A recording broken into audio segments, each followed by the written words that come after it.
भाई आप तो चाहते थे ना कि मैं जल्द से जल्द एकेडमी जाऊं, वहां अपना फाइनल एग्ज़ाम दूं। पर आप इस तरह से लेटे रहेंगे तो मैं कैसे जा सकता हूं।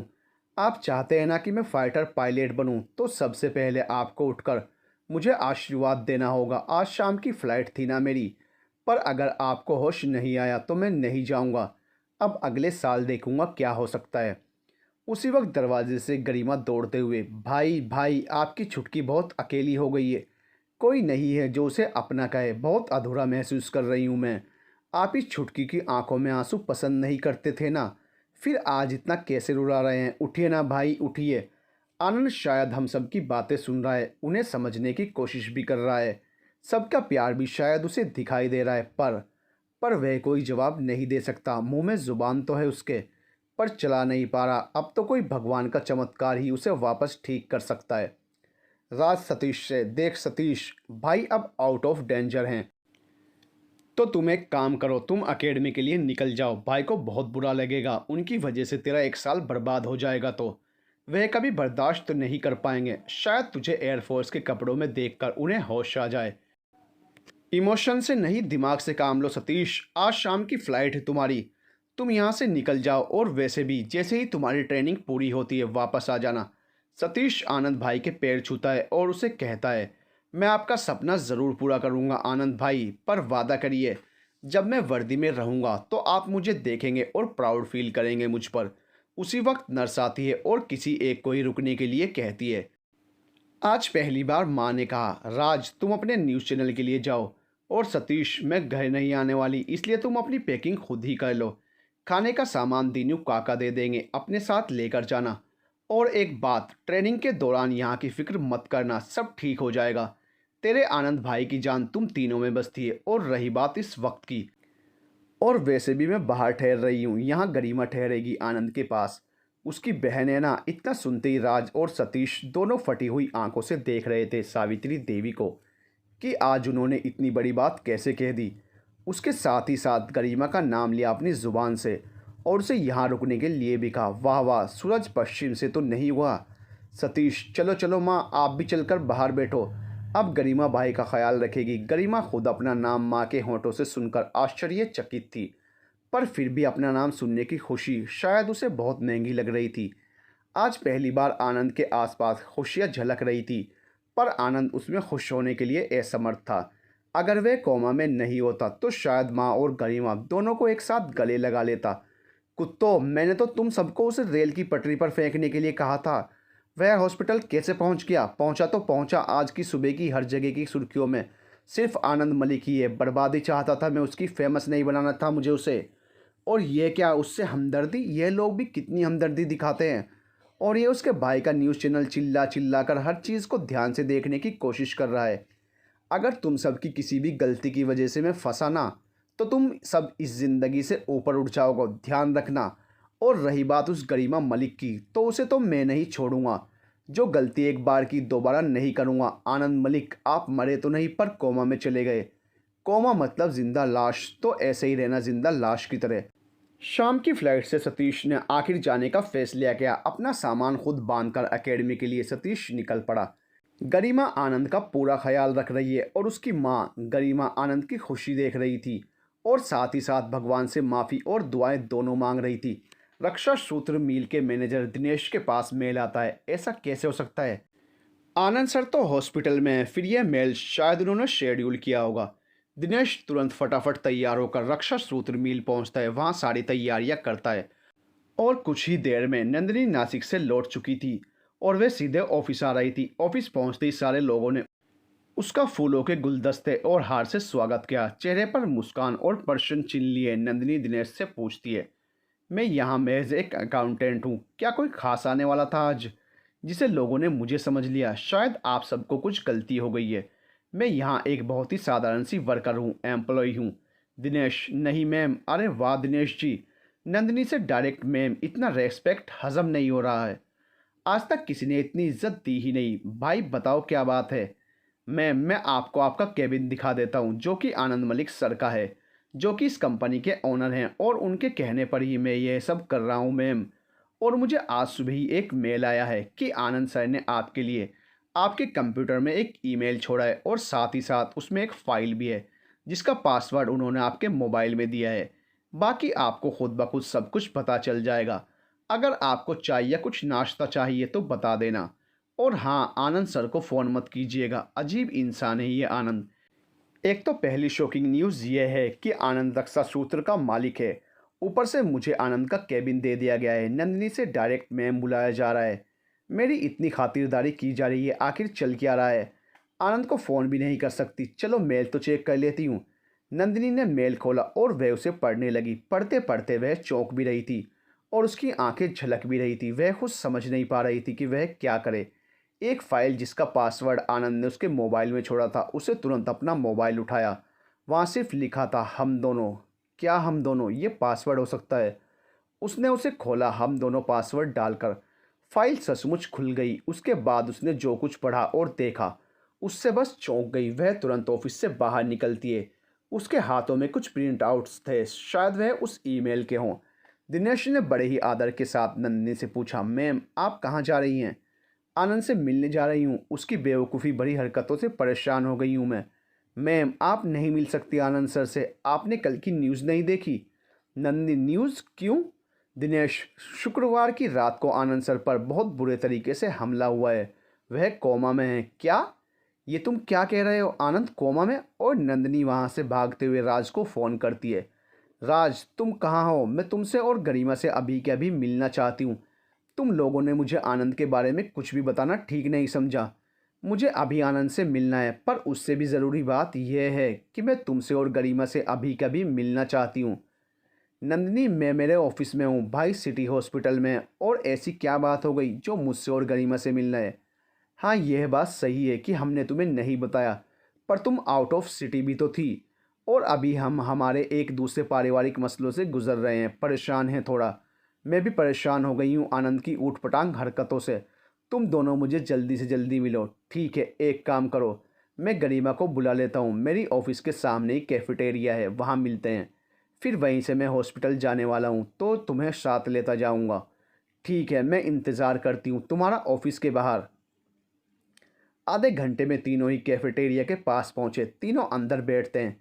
राज 3 कॉफ़ी ऑर्डर करता है। नंदिनी, राज मुझे कॉफ़ी वगैरह कुछ नहीं पीना। यह देखो, यह लकड़ी का बॉक्स, और इसे पढ़ो पढ़ो और सोचो। आनंद ऐसा कैसे कर सकता है? जैसे ही राज पढ़ना शुरू करता है, नंदिनी गरिमा का हाथ पकड़ लेती है और सुनती है। नंदिनी, बहुत दिनों से तुमसे कुछ कहना था पर कह नहीं पा रहा था। तुम्हें जब रक्षा सूत्र में देखा तो बहुत खुशी हुई, पर वो खुशी शायद मैं तुम्हारे साथ बयान नहीं कर पाया, क्योंकि मैं दूसरी उलझन में था। गरिमा परेशानी में थी, पर इन सारी परेशानियों का हल मुझे पता चल गया है। इन सब के पीछे कौन है ये मुझे मालूम हो गया है। पर मैं ये बात घर में किसी से बताना नहीं चाहता। पर इन सब से भी एक ज़रूरी बात तुम्हें बताना चाहता हूँ। मैं तुमसे बहुत प्यार करता हूँ नंदिनी। पहले तो समझ ही नहीं पाया, पर तुम मुझे अपनी तरफ खींचती ही चली गई। सच कहूँ तो रक्षा सूत्र को उसकी दूसरी मालकिन मिल गई, इस आनंद को उसकी नंदिनी मिल गई। पर मैं यह नहीं जानता कि तुम जब ये लेटर पढ़ोगी तुम्हारा क्या रिएक्शन होगा। शायद तब तक मैं इस दुनिया में ना रहूं, क्योंकि नंदिनी मेरे पास वक्त बहुत कम है।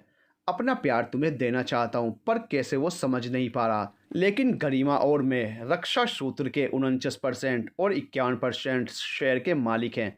मैं अपने 49% शेयर और रक्षा सूत्र कंपनी का 49% का मालिकाना हक तुम्हें देता हूँ। साथ ही साथ मैंने हमारे एडवोकेट मुरलीधर श्रीवास्तव जी से सारे कागजात तैयार करा दिए हैं। राज को कहना उनसे मिल ले, क्योंकि घर मलिक एंड मलिक सन्स और साथ ही साथ गरिमानंद आश्रम के पूरे कागजात बनाने के लिए मैंने उन्हें कह दिया है। बहुत जल्दी मेरी और गुडविल दोनों माँ सतीश और राज के हवाले कर दिया जाएगा। राज ये सब सुनकर चौंक जाता है। मतलब भाई को पहले से ही सब कुछ पता था कि उनके साथ क्या होगा। इतनी सारी तैयारियाँ। राज सोच ही रहा था कि नंदी ने उसे एक पुराना बक्सा दिया। और राज, ये देखो, इस संदूक के बारे में भी लिखा हुआ है। राज उसका ताला तोड़ता है। उसमें कुछ चिट्ठियाँ, एक मंगलसूत्र, 2 चूड़ियाँ और एक जोड़ी झुमके सोने के थे। राज एक एक कर उन चिट्ठियों को पढ़ता है और रोने लगता है। उन्हीं चिट्ठियों को एक एक करके गरिमा और नंदिनी भी पढ़ रही थी। भाई ने अपने मन में इतना दर्द संभाल कर रखा। इतना बड़ा राज, और पिताजी, उन्होंने ज़िंदगी भर अपने आप को बुरा बनाया, जबकि उनके कर्म कितने अच्छे हैं। और माँ, माँ उन्हें कितना गलत समझती है। मैं आज ही इन सारे सवालों के जवाब माँ से पूछूंगा। देखो राज, मैं इन सबको देखकर कब से हैरान परेशान थी, पर मैं आनंद को एक बार देखना चाहती हूँ। मुझे रक्षा सूत्र का कोई हिस्सा और मालकिन नहीं बनना। मैं वहाँ की वर्कर ही सही हूँ। यह पेपर तुम अपने पास ही रखो, मुझे आनंद के पास लेकर चलो। तीनों मिलकर आनंद के पास जाते हैं। क्योंकि अब एक वक्त में एक ही इंसान अंदर जा सकता था, इसलिए राज वहाँ की एक डॉक्टर से मिलने जाता है। चलकर आती हुई एक नर्स है। सिस्टर, मुझे डॉक्टर से मिलना है, कुछ काम था। वह नर्स उसे सामने के एक कमरे की तरफ उंगली से इशारा करती है। राज नोक करते हुए, एक्सक्यूज़ मी डॉक्टर, आपसे कुछ बात करनी है। जैसे ही वह डॉक्टर पीछे मुड़ती है, राज और वह डॉक्टर दोनों ही चौंक जाते हैं। दोनों के मुंह से एक साथ निकल जाता है, तुम यहाँ कैसे? राज, मैं यहाँ कोमा पेशेंट पर रिसर्च कर रही हूँ। और तुम यहाँ कैसे? मेरा भाई यहाँ कोमा में है, उसी के सिलसिले में डॉक्टर से बात करना चाह रहा था। वह patient number 52, I mean Anand Malik, right, वह तुम्हारा भाई है? हाँ जेसिका, वह मेरे बिग बी हैं। बिग बी वही ना जो गरिमा के गार्जियन बनकर आते थे स्कूल में। खुद तो छोटे थे और बड़ी बड़ी पैंट, बड़े बड़े शर्ट पहनकर आते थे। तुमने बिल्कुल ठीक समझा, वही मेरे बिग बी हैं। अगर तुम्हारा रिसर्च उन्हें बचा सकता है तो करो कोई चमत्कार। तुम गलत समझ रहे हो राज, मैं कोई चमत्कार नहीं करने आई हूँ, बल्कि जो लोग कोमा में गए हैं उनके परिवार वाले उन सब से ऊब जाते हैं। ऐसी ज़िंदगी किस काम की, इसलिए उनकी बॉडी पर कोई ना कोई रिसर्च किया जाता है, जिससे कि कोई नया मेडिसिन या फिर नए टाइप का ऑपरेशन। बाहर के देशों में ये अक्सर होता रहता है। कभी कभी इससे कोमा पेशेंट होश में आ जाता है, पर उसकी कोई गारंटी नहीं है। ओह, पर मेरा परिवार बिग बी से कभी भी परेशान नहीं होगा, क्योंकि वह हमारे परिवार की जान है। ठीक है जेसिका, अपना ख्याल रखना, मिलते रहेंगे। और फिर अचानक से राज पीछे मुड़कर कहता है, वैसे तुम आज भी नकचड़ी की नकचड़ी ही हो, बिल्कुल बदली नहीं। हमेशा की तरह जा रहे हो या निकालू सैंडल फिर से? जेसिका कहती है। राज हंसकर भाग जाता है। गरिमा बाहर इंतज़ार करती है और नंदिनी आनंद के पास, आनंद का हाथ अपने हाथों में लिए हुए। नंदिनी की आंखों से आंसू बहते ही जा रहे थे। कभी सोचा नहीं था मलिक एंड मलिक सन्स के मालिक इस हालत में मिलेंगे। आनंद, जो कुछ तुमने चिट्ठी में लिखा वह सब तुम्हारे मुंह से सुनना चाहती हूँ। मेरी हाँ तो तुम समझ में आ ही गई होगी, पर मैं हमेशा सोचती थी कि तुम इतने बड़े इंसान, इतने पैसे वाले हो। मुझ जैसी तो ना जाने कितने तुम्हारे आगे पीछे घूमती होंगी। पर मैं गलत थी, मेरा स्वाभिमान आड़े आ रहा था। पर सच कहूँ तो आज तुम पर अभिमान हो रहा है। मैं भी तुम्हें उतना ही चाहती हूँ आनंद। मैं मेरी ज़िंदगी के आखिरी पल तक तुम्हारा इंतज़ार करूँगी। तुम जल्दी से ठीक हो जाओ। और हाँ, मैंने रात से कह दिया है, मुझे कुछ नहीं चाहिए। जो कुछ चाहिए था वो तो आपने उस चिट्ठी में लिख दिया। अपना प्यार, बस तुम्हारे साथ खाऊं गली की चाट खानी है। I love you Anand, I love you so much. Nandini के हाथों में आनंद का हाथ था। अचानक उसे कुछ महसूस हुआ। आनंद की एक उंगली उसके गालों पर हिल रही थी। वह जोर से चिल्लाई, राज, गरिमा, जल्दी डॉक्टर को लेकर आओ। सब दौड़कर आनंद के इर्द गिर्द आ जाते हैं। मैंने आनंद की पहली उंगली को हिलते हुए देखा और सच में सबने देखा कि वह उंगली थरथरा रही थी। डॉक्टर आकर उसे चेक करने लगे। साथ ही साथ जेसिका भी थी। क्या हुआ डॉक्टर, सब कुछ ठीक तो है ना? वेरी गुड साइन मिस्टर राज। अगर सब कुछ ऐसा ही चलता रहा तो बहुत जल्द मिस्टर मलिक होश में आ जाएंगे। आप चाहें तो 21 दिन के बाद मिस्टर मलिक को अपने घर ले जा सकते हैं। हमारी एक नर्स आपके साथ ही इनकी देखरेख में जाएगी और डॉक्टर जेसिका आपके घर आती जाती रहेंगी। नंदिनी आनंद के पास ही रुकती है और कहती है, आप दोनों घर जाओ, मैं थोड़ा वक्त आनंद के साथ यहीं रहूँगी। ठीक है, पर जाने से पहले एक फ़ोन कर देना ताकि हम में से कोई, हाँ, भाई के पास आ जाए। जब तुम्हें वक्त मिले तब आ जाना और मैं चली जाऊँगी। अपना ख्याल रखना, बाय गरिमा। घर पहुंचते ही राज चिल्लाता है, माँ, माँ कहाँ हो आप? क्या हुआ राज, इतना चिल्ला क्यों रहे हो? आनंद ठीक तो है ना? आनंद भाई बिल्कुल ठीक है, यहाँ तक कि उनकी तबीयत में आज सुधार भी आया है। पर मुझे आपसे बहुत सारे सवाल करने हैं। क्या आप ठीक हैं? कैसी बातें कर रहा है तू राज, अपनी माँ से सवाल करेगा? वक्त और वजह ही ऐसी बन गई है कि शायद मेरे सवालों का जवाब आपके पास ही हो। वादा करो, अगर आप जानती हैं तो फिर मुकरेंगी नहीं। पूछ, क्या पूछना चाहता है? तेरी माँ के पास अगर जवाब है तो वह ज़रूर देगी। वादा करती हूँ ये सावित्री देवी कुछ भी जानती है तो बताएगी। राज, ये शालिनी कौन है माँ? माँ, शालिनी? इस बात का तेरे सवालों से क्या लेना देना? मुझे नहीं पता कौन है ये। राज, आपको सब कुछ पता है माँ, आपका खून का रिश्ता है उनसे। आपकी बहन थी ना शालिनी? माँ, सही कहा तूने, किसी ज़माने में मेरी बहन हुआ करती थी शालिनी, पर मेरे पिता की बर्बादी का कारण बनी मेरी बहन। सब कुछ छीन लिया हमसे, रास्ते पर लाकर खड़ा कर दिया उसके पति ने हमें, और उसमें साथ देती रही वो। नफ़रत है मुझे उसके नाम से भी। राज, बस इतना ही जानती हैं आप शालिनी के बारे में? माँ, जानना क्या है, मेरे पिता को बर्बाद कर डाला, हमें गरीबी देखनी पड़ी। और क्या जानना है उसके बारे में? राज, आपके पति के बारे में कितना जानती हैं आप? माँ, गुस्से में चिल्लाते हुए, यह कैसा सवाल है राज, अपनी हद में रहकर बात करो। भूलो मत, तुम अपनी माँ से बात कर रहे हो। मैं कुछ भी नहीं भूला हूँ माँ, जो तूने बताया है वो सब मेरे दिमाग में उसी तरह से फिट हुआ है। पर आज चंद कागज़ के टुकड़ों ने मेरी सोच को बदल दिया। सच्चाई तो मैंने कभी जानी ही नहीं, क्योंकि तूने उसे कभी जानने की कोशिश ही नहीं की। ज़रा संदूक देना, और गरिमा राज को संदूक देती है। देखना ये संदूक, इसमें तेरा और शालिनी मौसी दोनों का नाम लिखा है। मतलब यह नानी ने आप दोनों के लिए बनवाया होगा, है ना? इसमें कुछ चिट्ठियाँ हैं जो मौसी ने तेरे लिए छोड़ी हैं। नानी का मंगलसूत्र, तेरे झुमके और उनकी चूड़ियाँ याद बनाकर रखा है संभाल कर उन्होंने। मैंने पढ़ा है इन चिट्ठियों को, तब जाकर सच्चाई पता चली। मुझे तू कहती थी ना कि पिताजी हमेशा कहते थे तुझे कि तू रक्षा सूत्र में जा, वहाँ टटोल, तुझे सच्चाई पता चल जाएगी। पर तू उस वक्त उस दूसरी औरत की वजह से इतना नाराज़ थी कि कभी रक्षा सूत्र जाकर देखा ही नहीं कि माजरा क्या है। सुन क्या हुआ था। उस वक्त शालिनी मौसी ने उनकी ही कंपनी के एक एम्प्लॉय जयकांत से शादी कर ली थी, जो नाना जी की कंपनी में काम करता था। शालिनी मौसी जब नाना जी से मिलने आया जाया करती थी, उसी वक्त जयकांत से उनकी पहचान हुई। पहचान प्यार में बदल गई और फिर दोनों ने चुपके से शादी कर ली। माँ, यह तो मुझे भी पता है राज। इसके बाद जयकांत के साथ मिलकर मेरे पिता की सारी प्रॉपर्टी, बनाया हुआ पैसा, नाम, इज्जत सब छीन लिया। राज, तू मेरी बात तो सुनना माँ। मौसी को इस बारे में कुछ भी पता नहीं था कि कब अंदर ही अंदर जयकांत ने नाना जी की सारी प्रॉपर्टी अपने नाम कर ली। उन्होंने उनका दिल जीतने के लिए हर कोशिश करके नाना जी को खुश किया, और नाना जी उन्हें अपना तीसरा बेटा समझने लगे। पर नाना जी गलत निकले, वह बेटा नहीं बल्कि आस्तीन का सांप निकला। जब यह बात मौसी को पता चली तो उन्होंने आवाज़ उठाई, पर जयकांत ने उन्हें एक कमरे में बंद कर दिया। 4 साल तक वह उसी कमरे में बंद रही, और उनके बड़े बेटे का लालन पोषण घर की नौकरानी द्वारा हुआ। अपने ही घर में जेल की सज़ा भुगत रही थी मौसी। एक दिन जब अचानक शाम को एक लॉयर घर आया, उस वक्त जयकांत से बातें करते हुए मौसी ने चुपके से सुन लिया। हमारे पिताजी यानी शमशेर मलिक की प्रॉपर्टी को हड़पने का प्लान बनाया जा रहा था। बस एक नौकरानी को अपने कान के झुमके और पेंडेंट देकर मौसी वहां से भाग निकली और सीधे नाना जी के पास गई। जयकांत की सारी बातें बता दी कि वह किस तरह नकली प्रॉपर्टी के पेपर बनाकर हमारे पिता को फंसाने वाला है। मौसी को पता नहीं था, पर जब यहाँ आई वह माँ बनने वाली थी।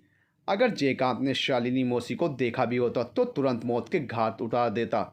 उसने शादी भी पैसों के लिए की थी। जब सीधी उंगली से घी नहीं निकला तो यह गलत पेपर्स बनाकर पैसे छीन लिए। मौसी ने अपना मंगलसूत्र जो उन्होंने नानी के पास से बनवाया था, तूने उन्हें गिफ्ट में झुमके दिए थे, वह झुमके और उनके हाथों की चूड़ियाँ, इतना सामान पिताजी के पास गिरवी रखकर उन्होंने एक मकान की मांग की थी। पिताजी ने रक्षा सूत्र में ही मौसी को रहने दिया। वहीं उन्होंने एक लड़की को जन्म दिया। पिताजी ने उनकी पूरी देखभाल की। पूरा हॉस्पिटल रक्षा सूत्र में आ गया था उस बच्चे की पूरी जवाबदारी उठाने के लिए।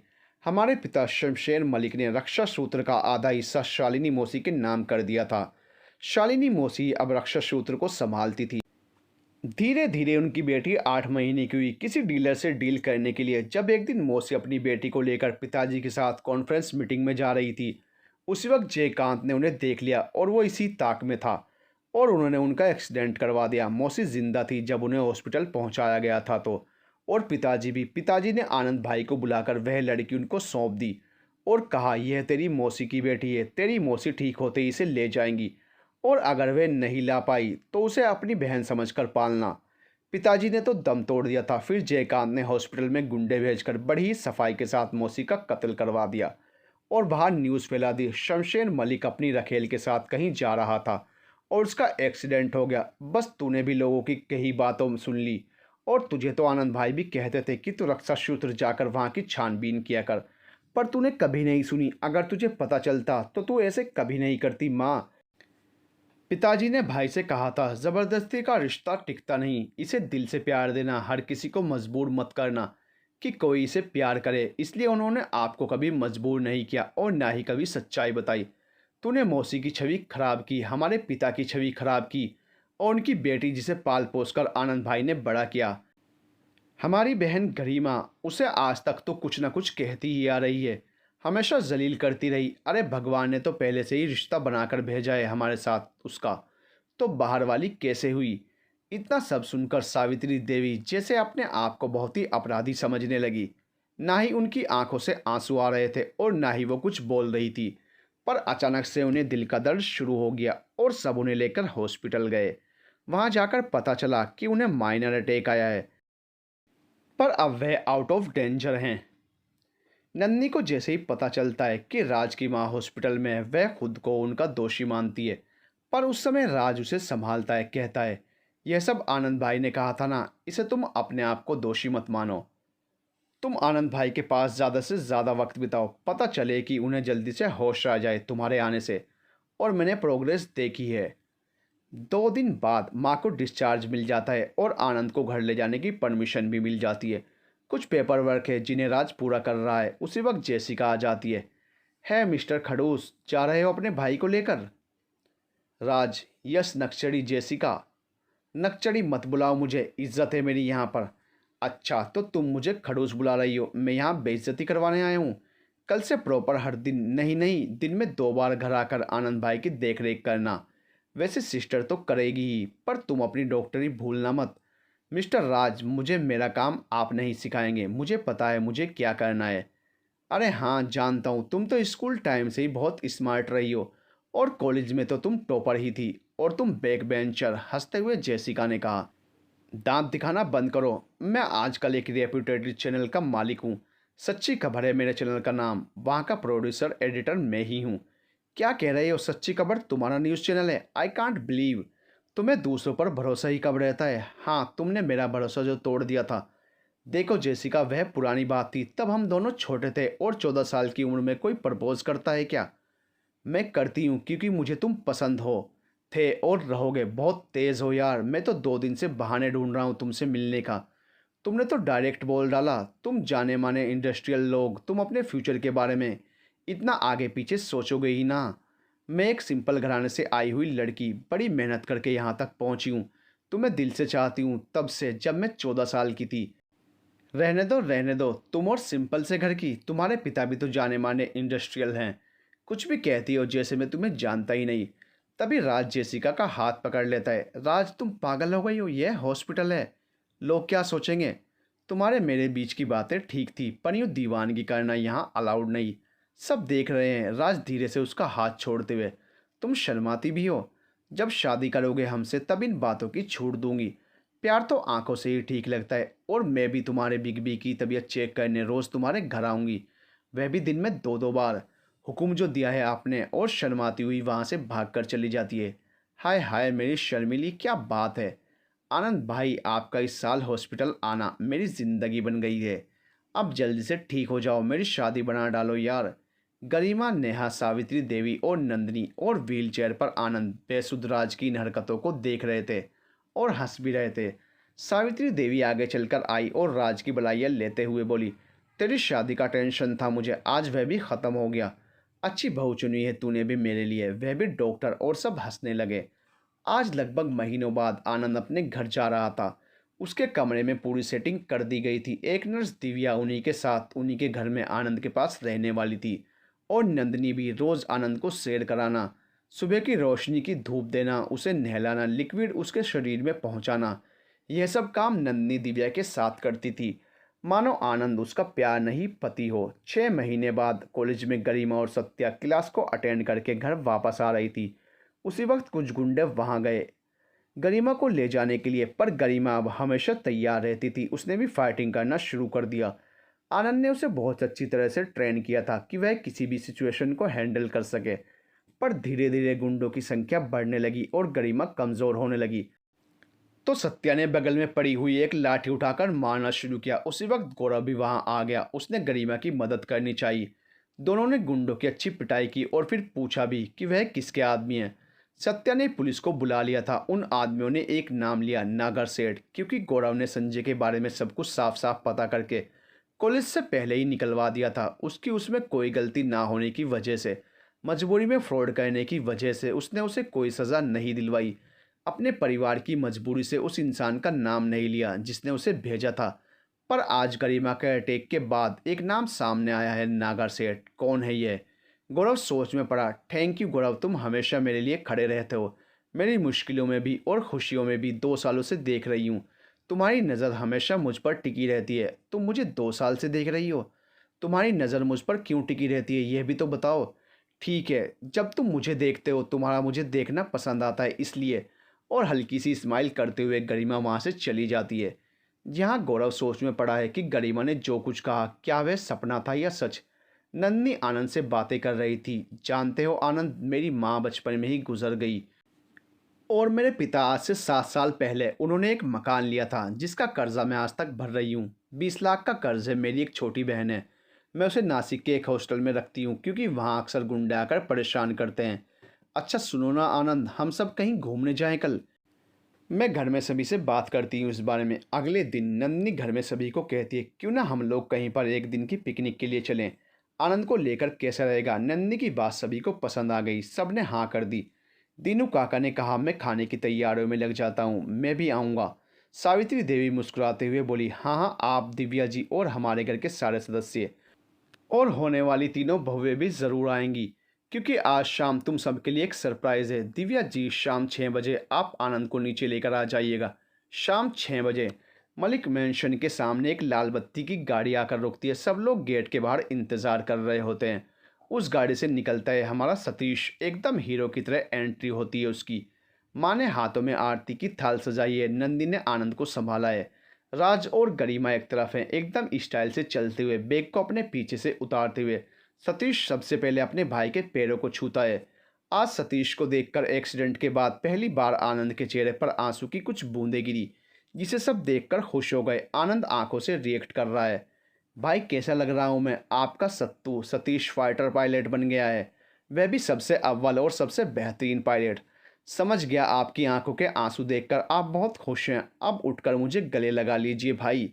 वह भी करेगा बहुत जल्दी। पहले आजा तेरी नज़र उतार दूं। और कहकर सावित्री देवी उतारती उतारती हैं। मैं 5 मिनट में आता हूँ माँ, अग्रवाल अंकल से मिलकर, सतीश कहता है। इस पर गरिमा हंसते हुए कहती है, अग्रवाल अंकल से मिलना है या सत्या मैडम से? इस पर सावित्री देवी हंसते हुए कहती है, तू चुप कर छुटकी, जाने दे उसे। सतीश को यह बात किसी ने नहीं बताई थी कि सावित्री देवी अब गरिमा से बातें करने लगी हैं। यह उसके लिए पहला शौक था। माँ, आपने छुटकी के साथ बात की? और दौड़कर माँ को गले लगा लेता है।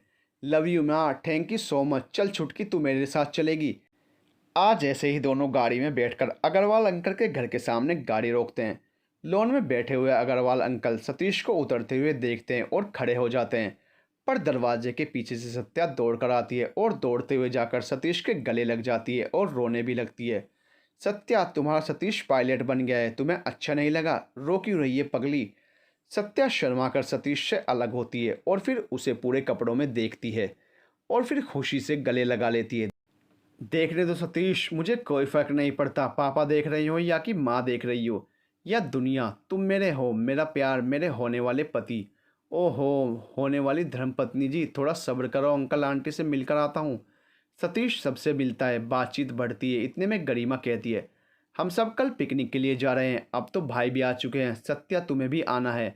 आप दोनों भी चाहो तो आ सकते हो अंकल आंटी, पर आप दोनों को इनवाइट करने के लिए किसी ने नहीं कहा मुझे। सब हंसने लगते हैं। आंटी कहती है, पगली, शादी के बाद ही हम आया जाया करेंगे, अभी के लिए सत्या को ले जाना। पूरा माहौल हंसी खुशी से गुजर रहा था। पूरा परिवार भर चुका था। सुबह 7 बजे एक मिनी बस में सब सामान रख रहे थे। नंदनी भी सुबह 5 बजे ही पहुंच गई, जो आनंद को तैयार कर चुकी थी और उसके बालों को कंघी से संवारते हुए। आनंद, जल्दी से ठीक हो जाओ ना, मैं भी तुम्हारे गले लगना चाहती हूँ, तुमसे बातें करना चाहती हूँ, तुम्हारी बातें सुनना चाहती हूँ। तुम्हारी खामोशी सहन नहीं होती। मेरा भी तो दिल है ना, मेरे भी तो सब सपने हैं जो मैंने तुम्हारे साथ संजोए हैं। तभी नीचे से आवाज़ आती है, भाभी और भैया आप दोनों भी नीचे आ जाओ। हाँ आ रहे हैं हम, नंदिनी बोली। तभी पीछे से आवाज़ आई, नंदिनी। नंदिनी खुशी से, आनंद तुमने मेरा नाम लिया, फिर से पुकारो मुझे। आनंद फिर से थरथराते होंठों से नंदिनी को पुकारता है। नंदिनी ऊपर के कमरे से चिल्लाकर सभी को आवाज़ देने लगती है, राज, गरिमा, माँ जी, सतीश, जल्दी से ऊपर आ जाइए। सब घबरा गए और सब कुछ छोड़ छाड़ कर ऊपर की तरफ दौड़े। नंदिनी रोते हुए, आनंद ने मेरा नाम लिया माँ, आनंद ने मेरा नाम लिया। गरिमा, इन्होंने मुझे पुकारा। और फिर आनंद की तरफ जाते हुए कहती है, आनंद इन्हें भी आवाज़ दो, आनंद छुटकी छुटकी। और गरिमा आनंद का हाथ पकड़कर रोने लगती है। आनंद फिर से अपने थरथराते होंठों से ही पुकारता है, माँ। सावित्री देवी, अरे वाह, आज का दिन तो बहुत शुभ निकला, मेरा बेटा ठीक हो रहा है। और घर में एक बार फिर से खुशी का माहौल छा गया। सभी मिनी बस में गए, सारा सामान रखवा दिया गया था। अंताक्षरी खेलते खेलते, इधर उधर की बातें करते करते सब लोग खंडाला के पहाड़ों पर पहुंचे। वहीं चटाई डालकर सबने एंजॉय करना शुरू कर दिया। नन्नी बहुत खुश थी, आनंद उससे बातें कर रहा था। धीरे धीरे सबने उन्हें अकेला छोड़ दिया ताकि आज आनंद और नन्नी दिल खोलकर बातें कर सकें। आनंद ने नंदनी से पूछा, नेहा कब गई? नंदनी, जब घर में सभी को पता चल गया। आनंद, तुम भी मुझसे उसके 2 दिन बाद ही उसने कनाडा जाने का निर्णय ले लिया। पर जाते जाते उसने मुझसे कहा, तुम्हारा ध्यान रखूं जिंदगी भर, वरना वह मुझे छोड़ेगी नहीं। आनंद, और तुम्हारी बहन रागिनी, वो कैसी है? नंदनी, आनंद मेरी सारी बातें ध्यान से सुनते थे, मतलब तुम हमें समझ सकते थे, बस बोल नहीं पाते थे। आनंद, हाँ मैं बोल नहीं पाता था, पर राज मुझे समझ सकता है। बचपन से बिना बोले ही वह मेरे और माँ के बीच की एक ऐसी कड़ी थी जिसे बिना बोले समझना था। इसलिए उसने तुम्हारे घर के ऊपर चढ़ा हुआ 20 लाख का कर्जा भी चुका दिया है। नंदनी, ये तुम क्या कह रहे हो, और तुमने यह कब किया? जब तुमने मुझे बताया था उसके 2 दिन के अंदर ही। बस भगवान ने मुझे हिम्मत दी हाथ पैर हिलाने की, यह सब करने के लिए, और मैंने कर दिया। तुम्हें मजबूर नहीं देख सकता, और आनंद की होने वाली पत्नी को कोई गुंडा धमकाए ये उसके घर का कोई भी नहीं देख सकता। मैं तुमसे बहुत प्यार करता हूँ और तुम मेरी जिम्मेदारी हो, और अब तुम्हारी बहन की पूरी जिम्मेदारी मैं उठाने को तैयार हूँ। उसे तुम मुंबई बुला लो। नंदिनी, नहीं आनंद, मैं उसे सुविधाएं दूंगी, पर अपनी हैसियत के हिसाब से। उसे भी तो ज़िंदगी को समझने का और बनाने का मौका मिलना चाहिए ना। आनंद, जैसा तुम कहो, मैं हमेशा तुम्हारे साथ हूँ। नंदनी, आनंद आई लव यू, बहुत प्यार करती हूँ तुमसे। अब तक बहुत बार इजहार किया था मैंने, पर तब सिर्फ मैं कहती थी, पता नहीं था तुम सुन रहे हो या नहीं। पर अब तुम सुन रहे हो, इसलिए मन चाहता है बार बार कहूँ आई लव यू आनंद, चिल्लाकर कहूँ आई लव यू। और आनंद हंसने लगता है। हंस क्यों रहे हो? तुम्हारे मुंह से भी मैं वही सुनना चाहती हूँ। आनंद फिर से हंसने लगा और धीरे धीरे बोला, तुम पागल हो गई हो, बच्चों की तरह बिहेव कर रही हो। कार लेकर जेसिका भी वहां गई। अब राज की भी खुशी का ठिकाना नहीं था। जेसिका गाड़ी से उतरते हुए, मैं जाकर मिस्टर आनंद को चेक करती हूँ, तुम्हारा फ़ोन ख़त्म होते ही तुम जल्दी बाहर आओ। सामने से आवाज़ आती है। राज सतीश से कहता है, यह आनंद की डॉक्टर जेसिका याद है? अरे अपने साथ स्कूल में थी। सतीश, हाँ भाई, ये वही जेसिका है ना जिसे आप नक्सड़ी बुलाते थे? राज, एग्जैक्टली सतीश, बहुत अच्छी याददाश्त है तेरी। जेसिका गुस्से में, तो तुम्हें नहीं छोड़ूंगी, पहले आनंद की प्रोग्रेस देख लूं। सुना है आज वह बोल रहा है। सत्या और गरिमा बैडमिंटन खेलने में बिजी थी। सत्या कहती है, तुम्हारी दूसरी भाभी आ गई? अच्छा अच्छा, थैंक यू मेरी तीसरी वाली भाभी, मुस्कुराते हुए गरिमा कहती है। तो सत्या भी शर्मा जाती है। जेसिका, वेल डन मिस्टर आनंद, कोमा में गए हुए अक्सर इंसानों से उम्मीदें टूट जाती हैं। You are very good. उसी वक्त सत्या और गरिमा जो बैडमिंटन खेल रही थी, सत्या गरिमा से कहती है, अरे तेरा हीरो यहाँ भी पहुँच गया हो। मेरे तीनों के तीनों हीरो साथ ही हैं। अरे पगली, मैं तेरे भाइयों के बारे में बात नहीं कर रही, मैं तो उस गौरव के बारे में बात कर रही हूँ। वह यहाँ क्या कर रहा है? क्या गौरव यहाँ पर? और गरिमा मुड़कर देखती है। इसकी इतनी हिम्मत, यहाँ तक पीछा करने लगा। गौरव, यह क्या बात हुई? तुम्हें बोला तो था कि पसंद करती हूँ, अब क्या प्रपोजल सुन के ही पीछा छोड़ोगे? मेरा पीछा करने की ज़रूरत क्या है? जानते नहीं हो मेरे भाइयों को? तुम्हारी हड्डी पसली एक कर देंगे। जिस तरह से आए हो उसी तरह से वापस चले जाओ। उस दिन कहा था, तुमने कान खोलकर सुना नहीं। तुम्हारा मुझे देखना पसंद है, मुझे इसका मतलब तो समझ जाया करो। जब तक मेरे आनंद भाई ठीक नहीं हो जाएंगे, मैं इस बारे में तुमसे कोई बात नहीं करूँगी। गरिमा बोले ही जा रही थी, बोले ही जा रही थी, और गौरव हाथ जोड़कर, कभी होंठों पर उंगली रखकर उसे चुप कराने की कोशिश कर रहा था इशारों में, पर वह तो सुन ही नहीं रही थी। क्योंकि गरिमा जितना चिल्ला रही थी गौरव पर, वह देखकर उसकी पूरी फैमिली उसके पीछे खड़ी थी। अब हाथ क्यों जोड़ रहे हो? चुप क्यों करा रहे हो? मेरी फैमिली को पता चले इससे पहले तुम यहाँ से निकल जाओ। तभी पीछे से सतीश आवाज़ देता है, छुटकी हमें कोई एतराज़ नहीं है। क्यों भाइयों? सबने सतीश की हाँ में हाँ मिलाई। सतीश सबका इंट्रोडक्शन कराता है गौरव से। राज तू कैसे जानता है सतीश गौरव को? गरिमा मैं बताती हूँ भाई आपको। वह क्या है ना, एक बार कॉलेज छूटने के बाद और एक बार कॉलेज से आते वक्त 2 बार कुछ गुंडों ने मुझ पर हमला किया था। उस वक्त गौरव ने मेरी बहुत मदद की थी, यहाँ तक कि उसने उनके मेन इंसान को भी ढूंढ लिया था। कौन था वह छुटकी? हो सकता है तुझ पर हमला करने वाला और आनंद भाई पर हमला करने वाला सेम इंसान ही हो। नागर सेठ नाम था उस भाई उस गुंडे का। तो तूने ये सब मुझे क्यों नहीं बताया? उसकी वाट लगा डालता, कहीं मुंह दिखाने लायक नहीं रहता वह। इसीलिए सतीश भाई ने मना किया था कि आपको ना बताऊं, क्योंकि आप उसको दुनिया के सामने ला देते और फिर कैसे पता चलता कि वह वही इंसान है जिसने आनंद भाई पर हमला किया था। वह नागर सेठ आज पुलिस की हिरासत में है। अगर तुझे कुछ हो जाता तो? सतीश मीलों दूर था, तुझे वह बचा पाता? सतीश गौरव था ना उसके लिए, मेरी उससे बात हो चुकी थी। राज इतना सब कुछ मेरी पीठ पीछे और मुझे कुछ पता ही नहीं चला। मैं समझता था मैं दुनिया का सयाना इंसान हूँ, तुम लोग तो मुझसे भी होशियार निकले। आनंद मन ही मन सोच रहा था, वह कोई नागर सेठ नहीं जिसने मुझ पर हमला किया, लेकिन हाँ उस इंसान का भेजा हुआ गुंडा ज़रूर हो सकता है, क्योंकि उसे तो सिर्फ मैं ही पहचानता हूँ। पर वह फिर भी चुप है। अच्छा ठीक है, अंत भला तो सब भला। बहुत दिन हो गए, अपना फेवरेट वाला गाना सुनाओ ना। अब तो आप ठीक ठाक बोल भी ले रहे हो, कान तरसते हैं आपके मुंह से उस गाने को सुनने के लिए। प्लीज़ भाई। पर छुटकी मेरा गिटार? डोंट वरी आनंद भाई, आपकी आवाज़ आते ही पहले गाड़ी में मैंने रखवा दिया था। ये रहा आपका गिटार, ये लीजिए अपना गिटार और हो जाइए शुरू। बहुत दिनों बाद गा रहा हूँ, तुम सब साथ देना मेरा। आनंद अपना गिटार बजाते हुए एक हाथ गरिमा की तरफ करते हुए उसे नज़दीक बुलाकर बैठाता है। व्हील चेयर पर बैठे बैठे आनंद नंदी को भी अपने पास बुलाता है और उसके हाथों में हाथ डालकर गाता है। सभी एक दूसरे को देखकर मुस्कुराते हुए गाते हैं। तभी गरिमा चिल्लाते हुए आनंद को व्हील चेयर्स के साथ साइड में फेंक देती है, भाई। और जब सबकी नज़र गरिमा पर पड़ती है तो गरिमा को गोली लगी हुई थी और उसने अपनी उंगली उठाकर उस इंसान की तरफ इशारा किया जहां से गोली चली थी। जिस तरफ गरिमा ने हाथ उठाकर उंगली दिखाई थी, राज, सतीश और गौरव उसी तरफ भागे। अचानक से किसी ने आनंद के सर पर किसी मजबूत लकड़ी से वार किया। अब आनंद जोर से चिल्ला उठा, तुझे कुत्ते छोड़ूंगा नहीं, और व्हीलचेयर के दोनों हैंडल पर हाथ रखकर उठने की कोशिश करता है। जोर से चिल्लाता है, अक्षय ओबराय, तूने यह सही नहीं किया। अपनी व्हीलचेयर से उठकर खुद की व्हीलचेयर को जोर से लात मारता है और कांपते हुए पैरों से जाकर अक्षय के कॉलर को पकड़कर जोर से उसकी नाक पर मुक्का मारता है। अक्षय दूर जा गिरता है। उसे देखकर नंदिनी चौंक जाती है, अक्षय सर, आप इन सब के पीछे आप हैं? आनंद अक्षय को मारते मारते कहता है, हाँ नंदिनी, इन सब के पीछे यही है।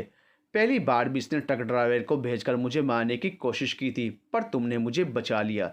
इसलिए दूसरी बार मुझे बेहोशी की हालत में लाकर मारने की कोशिश की, पर वह भगवान वहाँ बैठा हुआ है, उसने मेरे अच्छे कर्मों का फल दिया मुझे। वहीं दूसरी तरफ अक्षय ओबराय के साथ आए हुए कुछ गुंडे राज, सतीश और गौरव से हाथापाई करते हैं। अक्षय को मारते मारते आनंद उसे इतना तेज मारता है कि वह सीधे सावित्री देवी के पैरों में गिर जाता है। माँ, यह तेरी बहन का कातिल है। 12 साल की उम्र में अपने पिता जयकांत ओबराय से मिलकर साजिश रची। जिस वक्त कार में पापा और मौसी थे और उन दोनों का एक्सीडेंट हुआ था, उनकी कार के सामने यह आया था। इसने कार को रुकवाकर अपनी माँ को अपने प्यार में बांधने की कोशिश की और उसी वक्त उनका एक्सीडेंट कराया गया। रिश्ते में भाई समझकर मैंने इसे बहुत मौके दिए, पर इसने हर बार मुझे दुश्मन ही समझा। देख देख छुटकी को कैसे खून से लथपथ हुई है, तेरी सगी बहन है ये। तुम दोनों एक ही माँ बाप का खून हो। अपनी बहन को ही मारने की कोशिश की तूने। नर्स दिव्या और जेसिका ने अपनी कार से कुछ सामान निकालकर वहीं गरिमा का ट्रीटमेंट शुरू कर दिया। गोली गरिमा को छूकर निकली थी, इसलिए उसकी जान पर खतरा नहीं बना। सारे गुंडे तो अपने बॉस को पिटते हुए देखकर खुद ब खुद मैदान छोड़कर भाग गए। सत्या ने पुलिस को फ़ोन करके जगह बता दी थी। तीनों भाइयों ने अक्षय को तीनों तरफ से घेर कर मारना शुरू किया। उसी वक्त सावित्री देवी ने कहा, रुको, मत मारो इसे। राज, माँ तेरे पति का कातिल, तेरी बहन का कातिल और अपनी खुद की बहन को मारने वाला यह इंसान, तो हमें इसे रोक क्यों नहीं है मारने के लिए? क्यों माँ, क्यों? क्योंकि मुझे अपने सवालों के जवाब चाहिए इससे। बोलो, तुमने क्यों मारा मेरे पति को? उनसे क्या दुश्मनी थी? और मेरी बहन को, वह तो तुम्हारी माँ थी। मेरे आनंद को क्यों मारना चाह रहे थे? अरे उसने तो तुम लोगों की खातिर कितना त्याग और बलिदान दिया, तुम्हारी इज्जत को संभाला। अक्षय, क्योंकि आपके पति के मेरी माँ के साथ नाजायज संबंध थे और ये गरिमा उसी की बदौलत है, नहीं है ये मेरी बहन। खामोश हो जाओ अक्षय, एक भी शब्द अगर मेरी बहन और मेरे पिता के बारे में बोला तो। सच कहते हैं लोग, सांप का बेटा सांप ही होता है और सांप को कितना भी दूध पिलाओ वो तो जहर ही उगलता है। तुम बिल्कुल अपने पिता जयकांत की तरह हो। उसी वक्त वहां पुलिस आ जाती है। आनंद और गरिमा को जान से मारने के जुर्म में उसे गिरफ्तार करती है। पुलिस के जाते ही खुशी का माहौल छा गया, क्योंकि आनंद आज अपने दोनों पैरों पर खड़ा होकर अपनों के लिए लड़ रहा था। छुटकी छुटकी कैसी है। उसी वक्त जेसिका आती है। हमें गरिमा को जल्द से जल्द हॉस्पिटल लेकर जाना चाहिए।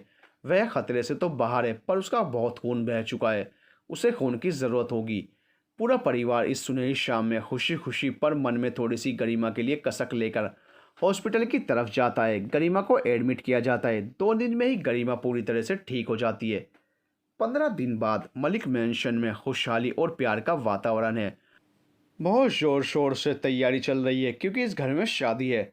एक साथ 4 मंडप सजाए गए हैं, क्योंकि चारों की शादी आज ही के दिन है।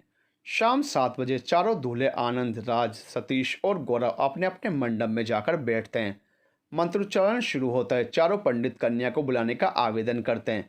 नंदिनी, जैसिका, सत्या और गरिमा बहुत ही खूबसूरत लग रही थी। चारों दुल्हन सीढ़ी से उतरते हुए मंडप तक पहुंचती हैं।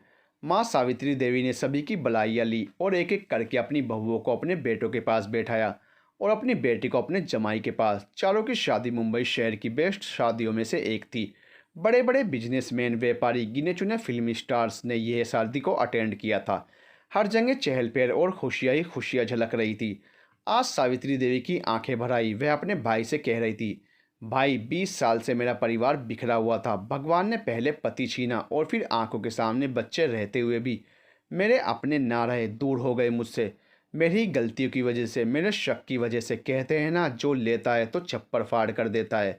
देखो आज एक साथ मेरे घर में 4-4 शादियां हैं। मुझसे खुशनसीब कोई हो सकता है क्या।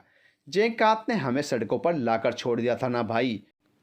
पिताजी यह सदमा सहन नहीं कर पाए थे, पर मेरे बच्चों ने उनका भी बदला लिया। आज उनकी आत्मा को ज़रूर शांति मिलेगी और शादी के बाद हैप्पी मैरिड लाइफ शुरू हो गई।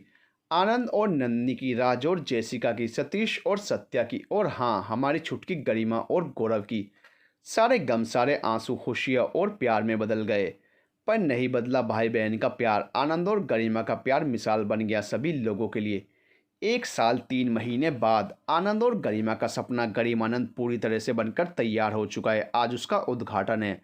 और हाँ, जानते हैं इस गरिमानंद आश्रम का उद्घाटन कौन कर रहा है? इस दुनिया में आकर जिसे पूरा 1 महीना हो गया है। जी हाँ, हमारे आनंद और नंदिनी की बेटी आनंदी। गरिमानंद आश्रम जो बेसहारों को सहारा और ज़रूरतमंदों का आसरा बना। और इस तरह मलिक खानदान के सारे बच्चे खुशी खुशी रहने लगे।